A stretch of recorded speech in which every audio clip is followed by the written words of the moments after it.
Welcome back to the Money Pit. I'm Mike Money with Jacob Carver from Butcher Shop and Blades from Midnight's Gaming Emporium. He's like, holy shit, he made it short. We're going to talk about the Monday Night Wars, and I'm hoping to do justice to it because I don't know a lot of shit about this. It basically started from September 4th, 1995 to March 26, 2001. It was Raw versus Nitro. Basically, WCW got old WWF stars like Hogan and Savage, but the coup, to me, was getting Scott Hall and Kevin Nash.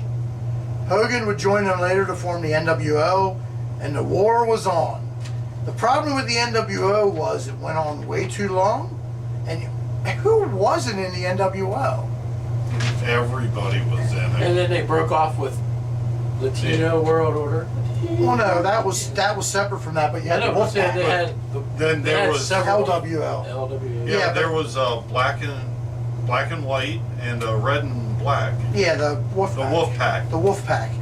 And like basically it'd be easier for us to say who wasn't in the NWO than who was. If you came from the WWE, Kurt Hennig, Virgil, Ted DiBiase, Elizabeth, any of them, they were automatically in. Plus old AWA stalwarts like Scott Norton, which a lot of people wouldn't remember. Who else was Buff Bagwell was in. What was he? The Handsome Stranger. Handsome Stranger. God help us.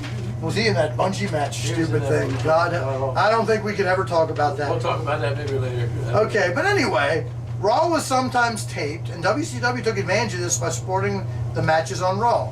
I can remember many a time where Bischoff would look in the camera and go, well, Mick Foley wins the title tonight. But where he fucked up was everybody turned the channel because they want to watch Mick Foley win the title tonight. Or he would say things like, what was it, that stupid character Vince did we all thought was going to be Sullivan or Jake the Snake? It was me, Austin. It was me all along. The man under the hood. Yeah, the man under the hood. But he's like, I won't say. Greater power. Yes, the greater power. But he's like, I won't say who it is, but his initials are VM. So then everybody turned. Everything it seemed like Bischoff did backfired. I don't know why he would say the dumb shit he would do.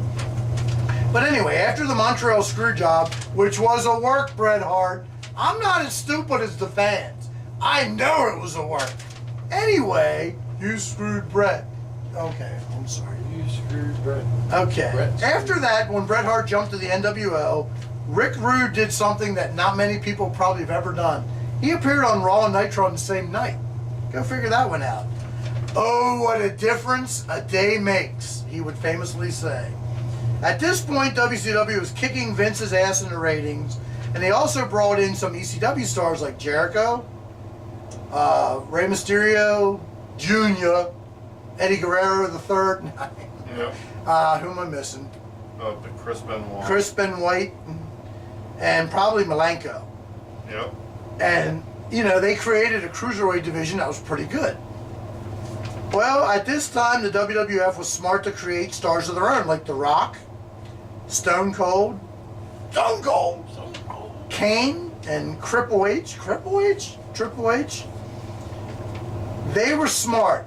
They created the Attitude Era to fight WCW and borrowed from ECW and basically started appealing to the older fans with sex and violence.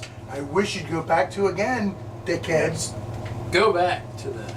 WCW is fading now by overspending on old talent and letting the younger talent go, like Jericho, Benoit, Malenko, and Mysterio. Rey Mysterio. Yeah, they all went to WWE. I can't remember what's no, it wasn't the Outsiders. I almost said the Rascals, and wasn't that either. But they had some they had dumb a name. gimmick, and they showed up on SmackDown and beat up Triple H, and all of a sudden they were there. But WCW had one trick left. They're a one-trick pony. They created Goldberg, or as my brother would say, Gold Turd, who would go on a streak. And this is the thing, people that don't know wrestling like we do would say, I like the Ultimate Warrior and Goldberg and Cena and guys like that. Doesn't matter that they're pieces of shit behind the scenes, or they're horrible with the other fans, or they put everybody else down. They don't understand something. Let me tell you something. Wrestling is not about wins and fucking losses. It's about making your opponent look good. This is something people don't understand. You do. He had his big toe in the business for 5 seconds.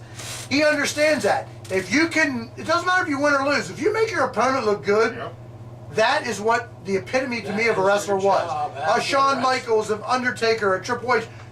There's a bunch of them that did it in the past. Ric Flair. My God. Is there anybody better than Flair at this? He would go on territory to territory. Who? Barry Horowitz. Barry, what you ass. Flair would go territory to territory and lose a non-title match, and then put the NWA title on the line, and have this guy wrestle 45, 50 minutes, even an hour draw, and put this guy on the fucking map. Ask Sting, Clash of the Champions 1? Can you even say that? It's Clash of Champions. I hate when they do that. Jaws 1. There ain't no fucking Jaws 1. There's Jaws. Clash of the Champions. Clashes, but no one does that shit. People don't understand. So Goldberg with this stupid streak of 1,000 matches in a row, it was just, to me, it was stupid. And But the funniest part about his streak is every week he would like win 40 matches. yeah, in like a 7-day period. Yeah. His like win total would go up by like 40. It's like, exactly. how many matches did he wrestle in this? Fucking Goldberg week? was awesome. He was better than the Road Warriors. He just fucking put him down. Yeah. He'd wrestled 10 times on Nitro. That's funny. You're right. That is funny. I forgot about And that. he probably couldn't go a full hour. Fuck no. Oh, Goldberg hell couldn't go no. 10 minutes. Goldberg was good for He was like gassed by the arm time drag, he watched fucking walk arm down to bar. the arm ring. bar or spear. That's it. Okay, so he did this stupid streak. They had him lose to Nash on it was a Starrcade. I remember watching that because I was sort of surprised because it was you didn't think he was going to lose, Yeah. and then he lost to Nash of all people. Okay, so Nash beats him. Then they had the infamous finger poke of doom. The worst thing I've ever seen because they wanted to give the title back to Hogan. Basically, the Wolfpack and the NWO went together. I guess they fucked over Sting Yeah. and whoever, I don't know, everybody else probably joined because I don't think, they always wanted DDP. I think he's like the only one that never joined. I think so. But they gave the title back to Hogan. If you ask me, this killed WCW. This was pretty much the end. And then they ran out of money because they were given guaranteed money. Bret Hart was getting, I don't know how many millions a year, and he didn't wrestle for 6 months because he came over hurt. You can't give guaranteed money. I'd tell the NFL that, but they're not smart enough to fucking realize that. How'd Kirk Cousins work out, Vikings? Guaranteed money. Yeah, you're good.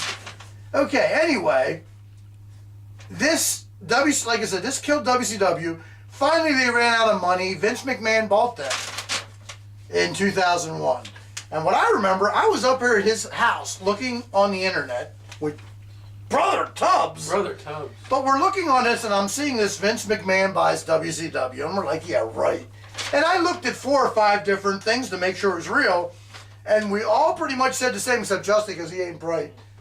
This is either the best thing that ever happened to wrestling or probably the worst. I'm going to go with the latter.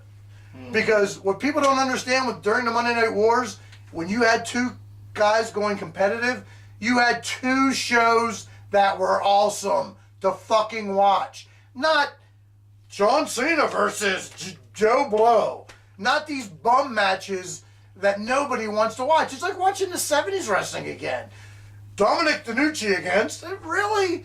Are you going to have him wrestle Frankie Williams for the 18th time? It just totally killed me when they did that. It killed wrestling as a whole. It killed wrestling as a whole. This is when I got into TNA, which we might talk about we definitely will talk about a different day, not today. But the one thing I think that could have saved them, when everybody remembers DX drove the tank, I want to say Norfolk, Virginia, but I'm not sure. That sounds about right. They drove the tank, and I can still see Triple H going, Eric Bischoff, let my people go. Because the Clique was hashing no. Okay, one more shot for Mike. One bar.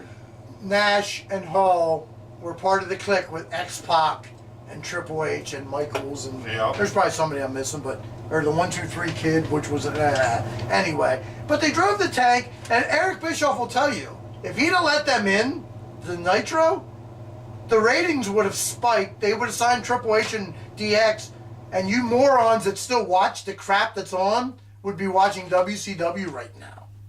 And I think we all agree with that. I totally agree with that. So, on that note, we're going to say Mil Mascaris. And, excuse me, this is the end of Monday Night Wars. Join us again. We'll be back for a hardcore thing. Probably in 10 minutes, but you might have to wait a little longer than that. Anyway, All right, yeah, you're well. this is Blades and Jacob Carver and Mike Money saying Mil Mascaris Cha-ching. Mil Mascaris. is Dead. dead. Dead.